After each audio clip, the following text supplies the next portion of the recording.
Here I am in my brand new place. I'm calling it the layer. Every cyborg needs a layer, right? I've got lasers and everything, but we'll get into that in another video. Today we're going to take a look at the Osmo Pocket, a tiny little camera with a gimbal made by DJI right here in Shenzhen. Yes, I know lots of other channels have covered it, but this is one of those few products where I think most reviewers just didn't get it. Let's take a closer look. I'll show you how it works and why I like it. As you can see, even in my hands, it's pretty tiny. When you turn it on, the gimbal self-calibrates.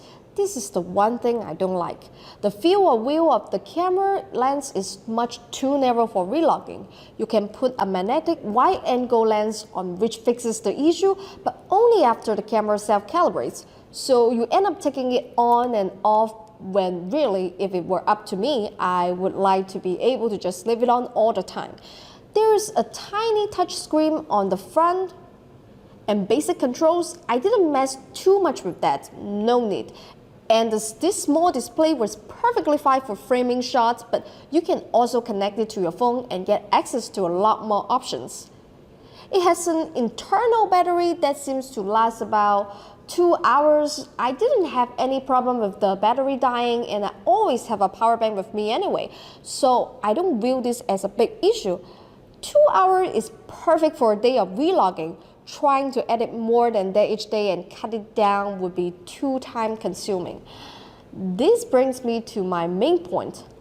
I feel this is an ideal vlogging and travel camera. That's why I asked my friends at Geek Buying to send me one to bring to Japan with me. I figured it would be perfect for the trip, and I think I was right. Take a look at some of the footage I've been shooting. Most of this is for my sponsor-only vlog. Only $5 a month you can get exclusive access to my vlogs and see my regular videos before they go public.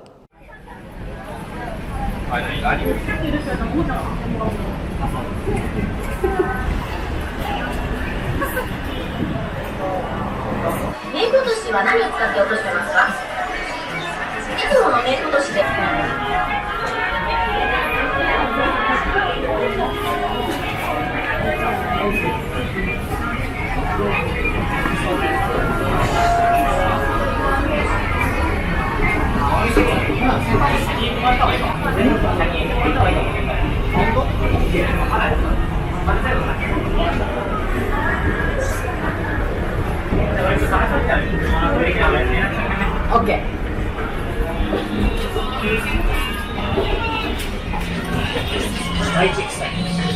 Not bad, right? I don't think I would have gotten a lot of those shots without the Osmo Pocket. Let me explain why. You'll notice that in a lot of my tool reviews, I focus a lot on size and weight.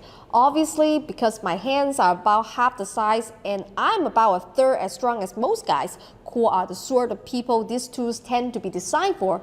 Take the classic vlogger setup with a digital SLR or a micro 4-third camera on a Gorilla Pod. I can carry that for 20 seconds. I'm just not strong enough. But here's the thing.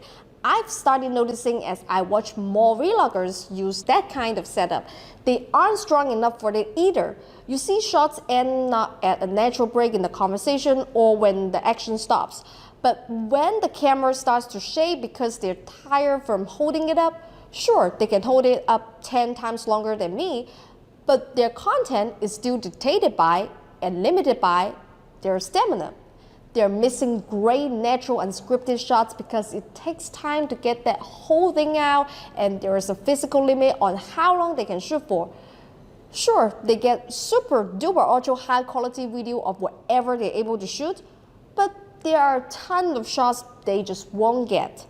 Taking a tool with legacy ergonomics dating back over a century, that's designed to be held close to your face with two hands, and holding it backwards at arm's reach with one hand, it was never a good idea. It's just something bloggers may do with because there were no better solution available at the time. The Osmo is a better way to do this at the cost of some quality, but that's to be expected if you get rid of half a kilo of glass. It's designed to be held with one hand and light enough that if you want to hold it at arm's length, You can do that, and the weight is hardly more than if you have nothing in your hand at all. This lets you shoot more, longer, which means stamina is not dictating your content and making you change scenes or workflow to accommodate physical factors. Even with your cell phone camera, it's either a selfie pole, which is banned in many places now, or a gimbal and wide-angle lens, which again, the weight will eventually get you. But what about a big gimbal? They're designed just for shooting stable video and can be held with two hands. I love my Moza gimbals and Sony a6500 setup for shooting my projects outside, but it only takes 10 minutes to get the video I need. The project usually draws a crowd of people watching, so the gimbal attracting attention is not an issue. The time is predetermined and the location scouted beforehand, so getting it out and set up is no problem. But if you plan to shoot sporadically all day, run and gun, maybe shoot places like the Shenzhen electronics markets where you really aren't supposed to be shooting video, and if the guard sees you with a big rig, they'll stop you. You want the Osmo Pocket for that. On my trip to Tokyo, I went with someone so I could get help with video, my luggage, and all that. The basic kit for the whole trip consisted of an Insta360 for VR tours and the Osmo Pocket for vlogging. The whole thing could fit in my bare backpack anytime I came across a cool location. I could just take out the appropriate camera and I was good to go in seconds. No need to lug a heavy bag of equipment around all day. And whether we admit it or not, those big camera bags always change travel plans and reduce the number of places you visit. Take a look at these shots from my sponsor Vlog.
Imagine trying to navigate through those crowds with a full-size gimbal without knocking into people, or the whole setup just drawing attention away from the subject.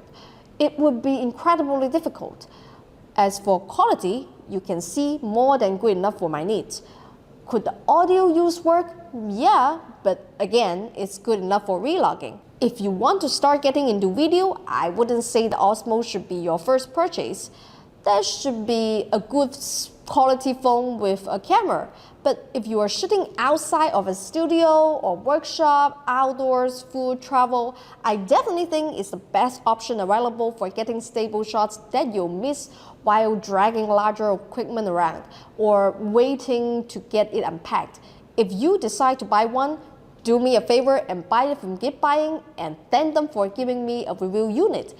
It lets me shoot better content for you to enjoy. What do you think? Small gimbals, big gimbals, no gimbals? If you are a videographer, how do you try and limit the weight of your kit? Let me know in the comment section. And as always, if you can sponsor, that's 100% okay. I'm more stable financially thanks to all your help and support. But please, if you can, share my video with your friends. I would really like to hit 1 million followers. That's it for today, and I'll see you all next time.